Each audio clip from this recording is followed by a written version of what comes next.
Assalamualaikum warahmatullahi wabarakatuh. Alhamdulillahirrabbilalamin, kita masih diberikan kesempatan untuk sama-sama melaksanakan pembelajaran walaupun melalui jaringan seperti ini. Mudah-mudahan kalian di sana tetap dalam keadaan sehat, diberikan selalu kekuatan juga kebahagiaan oleh Allah Subhanahu wa taala. Semoga pandemi ini segera berakhir sehingga kita dapat bertemu dan melaksanakan pembelajaran seperti biasanya. Oke, Ibu akan melanjutkan pembelajaran matematika di kelas 8 semester pertama. Setelah kemarin kita belajar di bab 1 yaitu tentang pola bilangan, Ibu akan meneruskan ke bab 2 yaitu tentang koordinat kartesius. Tujuan pembelajaran kita yaitu yang pertama, setelah mempelajari koordinat kartesius, Ibu harapkan kalian dapat memahami maksud dari koordinat kartesius dan bidang kartesius. Yang kedua, mengenal istilah-istilah yang terdapat pada bidang kartesius. Dan yang ketiga, tentunya kalian dapat menyelesaikan soal-soal yang berhubungan dengan kedudukan titik pada bidang kartesius. Sudah siap semuanya? Mari siapkan alat tulis untuk memulai pembelajaran ini. Mari kita mulai tujuan pembelajaran yang pertama, yaitu memahami maksud dari koordinat kartesius dan bidang kartesius. Nah, di depan ini adalah foto dari Bapak Rene Descartes. Beliau yang berjasa dalam sistem koordinat kartesius dan beliau berkontribusi dalam pemikiran matematika modern sehingga matematika tidak lagi abstrak oleh angka dan huruf, melainkan dapat diangankan dalam angan pikiran melalui bidang koordinat yang beliau temukan. Manfaat mempelajari sistem koordinat salah satunya yaitu untuk mengetahui cara membaca denah lokasi. Nah, contoh nih di sini ada denah lokasi kebun binatang. Nah, denah lokasi ini dibuat agar memudahkan pengunjung untuk sampai pada lokasi yang tepat. Selanjutnya, yaitu membaca peta serta mengetahui garis lintang dan garis bujur. Nah, bisa dilihat di sini, ini adalah Google Maps. Nah, Google Maps ini biasa kita gunakan untuk mencari alamat atau menuju suatu tempat yang baru kita kunjungi. Selanjutnya yaitu membantu arsitek dalam merancang denah rumah.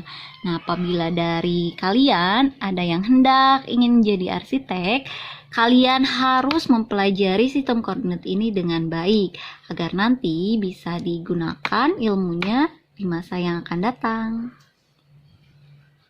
Nah, sekarang ada sebuah contoh penggunaan sistem koordinat dalam kehidupan sehari-hari.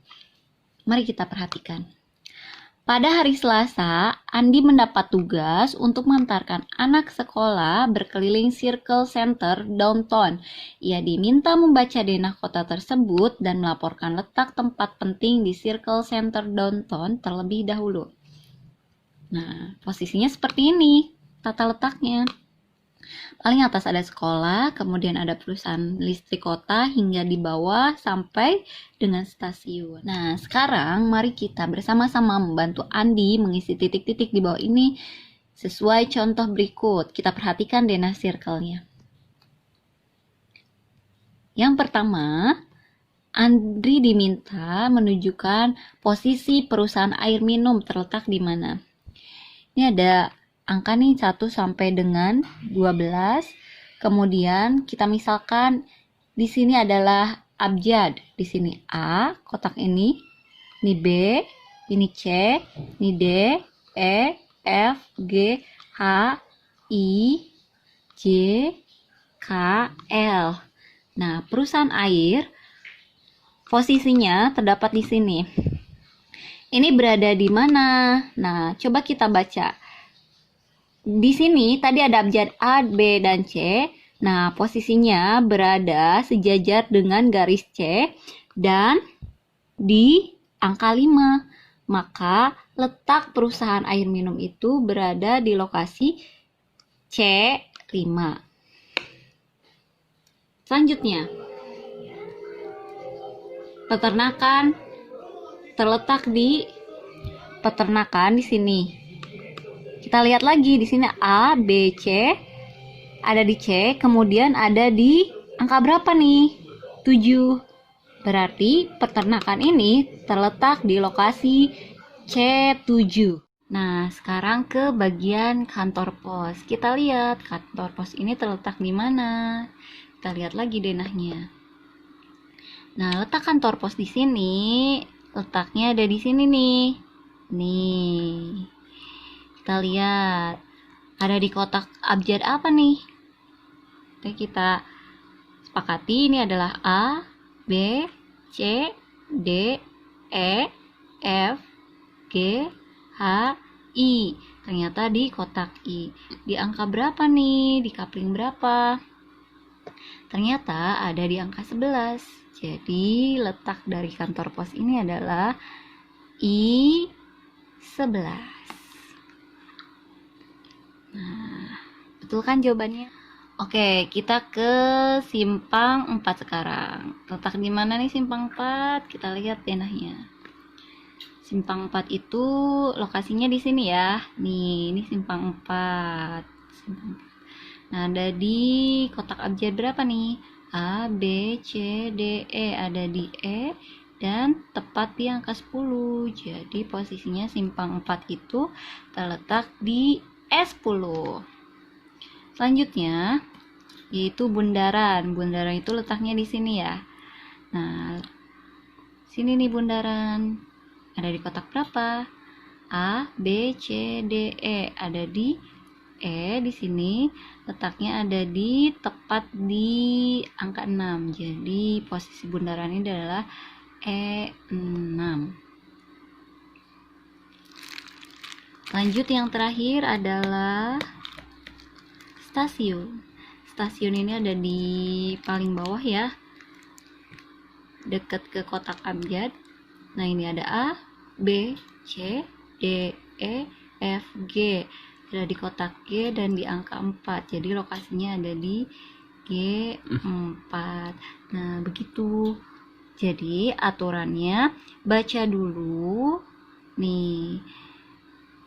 Yang di bawah nih sumbu X, kemudian baru bisa baca angkanya. Atau kalau di koordinat itu nanti sumbu Y. Nanti setelah ini Ibu akan kenalkan. Sekarang Ibu akan kenalkan istilah-istilah yang terdapat pada bidang Kartesius. Nah, istilah-istilah ini juga merupakan tujuan pembelajaran kita yang kedua. Nah, bidang Kartesius seperti ini nih. Nih gambarnya. Ini merupakan bidang Kartesius. Bidang Kartesius ini ditemukan oleh Bapak Rene Descartes. Nah, Kartesiusnya itu diambil dari nama belakang Bapak Rene, yaitu Descartes. Nah, sekarang Ibu akan kenalkan nih istilah-istilahnya. Istilah yang pertama yaitu ada sumbu X. Nah, sumbu X ini adalah sumbu yang arahnya vertikal. Nih, arah dari kiri menuju ke kanan. Ini namanya sumbu X atau istilahnya bernama absis. Kemudian ada juga sumbu yang arahnya tegak, horizontal, yaitu sumbu Y. Dia disebut juga sebagai ordinat. Jadi, sumbu X ini adalah absis dan sumbu Y ini adalah ordinat.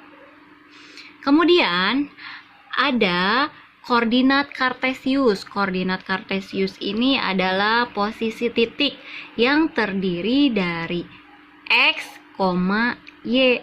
Jadi koordinat Kartesius ini adalah gabungan dari nilai X dan nilai Y. Seperti itu.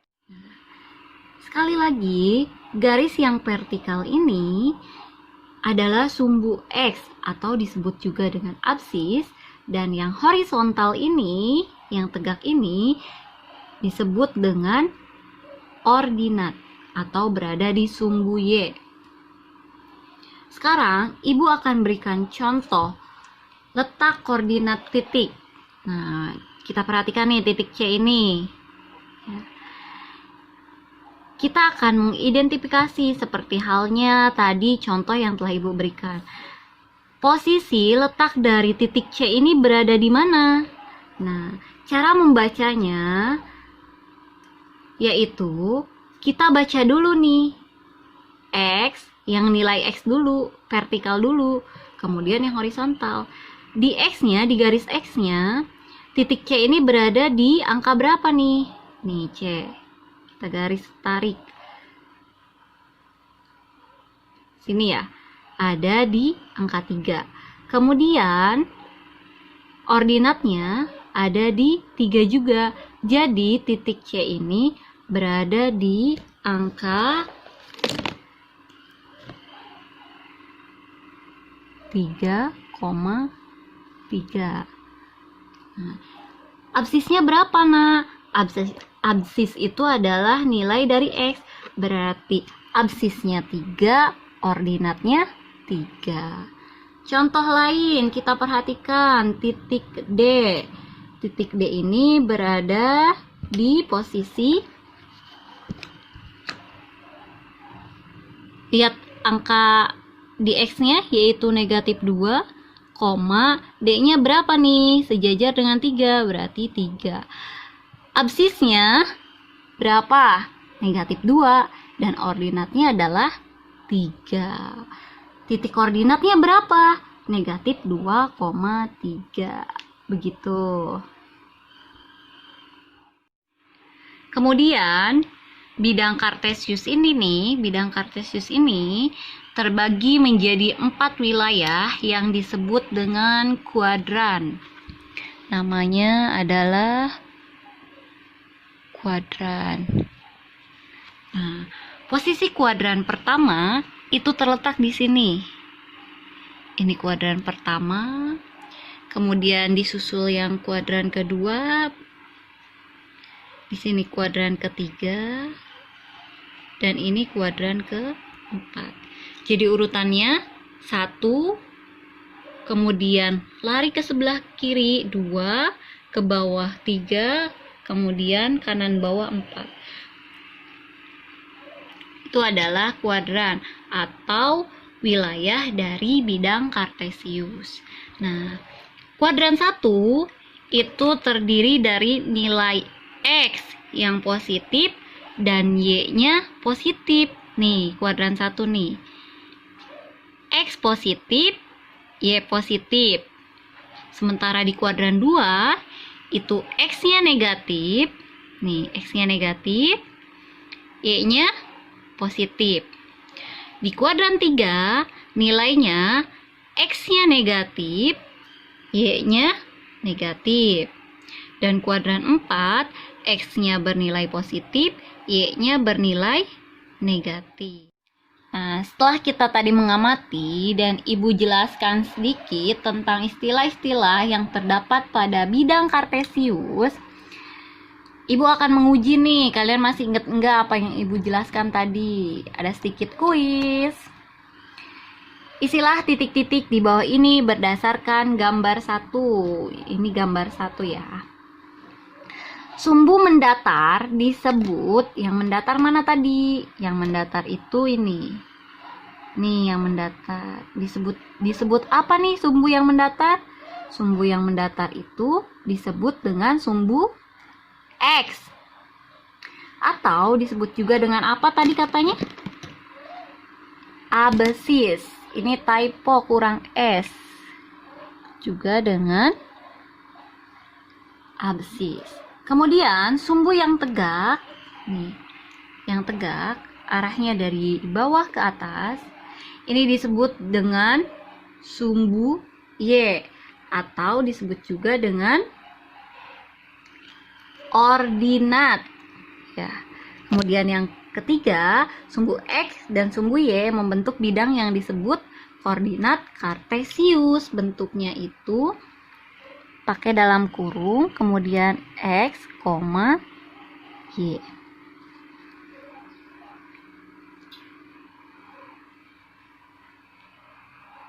Nah, setelah Ibu jelaskan tadi dan kalian juga sempat review, sebelum Ibu kasih tugas, kita coba dulu kemampuan kalian. Kita menalar dulu bersama-sama. Nah, ini ada Dena Circle Center lagi nih. Yang tadi kita coba cek lagi nih. Diketahui bahwa bundaran terletak di, kita mau lihat lokasi bundaran itu ada di mana. Di sini ya. Ini bundaran nih ya. Nah, cara bacanya seperti biasa, garis yang mendatar terlebih dahulu, kemudian yang tegak. Nah, jadi abjad dulu, yang mendatar dulu, kemudian yang angka yang tegak. Nanti di sini tidak abjad, melainkan angka juga. Kita coba lihat, bundaran terletak di sini ada di abjad E ya. Kemudian pas di angka berapa nih? Angka 6. Berarti terletak di E6. E ini sebagai sumbu X dan 6 ini sebagai sumbu Y. Setelah tadi Ibu jelaskan, sekarang Ibu akan berikan soal latihan atau sholat kepada kalian. Sekarang perintahnya dari sholat adalah tentukan koordinat titik-titik berikut dan tentukan juga berada di kuadran berapa titik tersebut. Tadi disepakati kalau misalkan koordinat itu terdiri dari X, Y. Maksudnya nilai X dulu, baru nilai Y. Nah, Ibu kasih contoh nih titik A yang ini ya. Nah, dia berada di koordinat berapa nih? Baca dulu garis yang mendatarnya, X-nya dulu yang ini. Baru baca Y-nya yang tegak. Nah, A ini berada di koordinat X angka berapa nih? Nah, dia tepat di sini ya, di negatif 5. Berarti A itu terdapat di negatif 5, Y-nya berada di angka berapa nih? Tepat di angka 6. Jadi negatif 5,6. Nah, koordinatnya jadi titik A itu berada di negatif 5,6. Setelah koordinat, kalian juga harus tentukan titik ini berada di kuadran berapa. Tadi Bu sampaikan bahwa bidang koordinat itu terdiri dari 4 kuadran. Kuadran 1, kuadran 2, kuadran 3, kuadran 4. Nah, titik A ini berada di kuadran berapa jadi? Kuadrannya ada di kuadran 2. Jadi koordinatnya negatif 5,6 dan kuadrannya di kuadran 2. Begitu. Selanjutnya, kalian harus teruskan tugasnya. Tentukan koordinat B-nya, C, E, D, sampai F-nya. Sama, tentukan koordinatnya, setelah itu letak dari kuadrannya, berada di kuadran berapa. Oke? Mungkin itu saja yang bisa Ibu sampaikan. Kalian semangat belajarnya. Mudah-mudahan apa yang Ibu sampaikan kalian bisa pahami. Kurang dan lebihnya mohon maaf. Wabillahi taufiq walhidayah. Wassalamualaikum warahmatullahi wabarakatuh.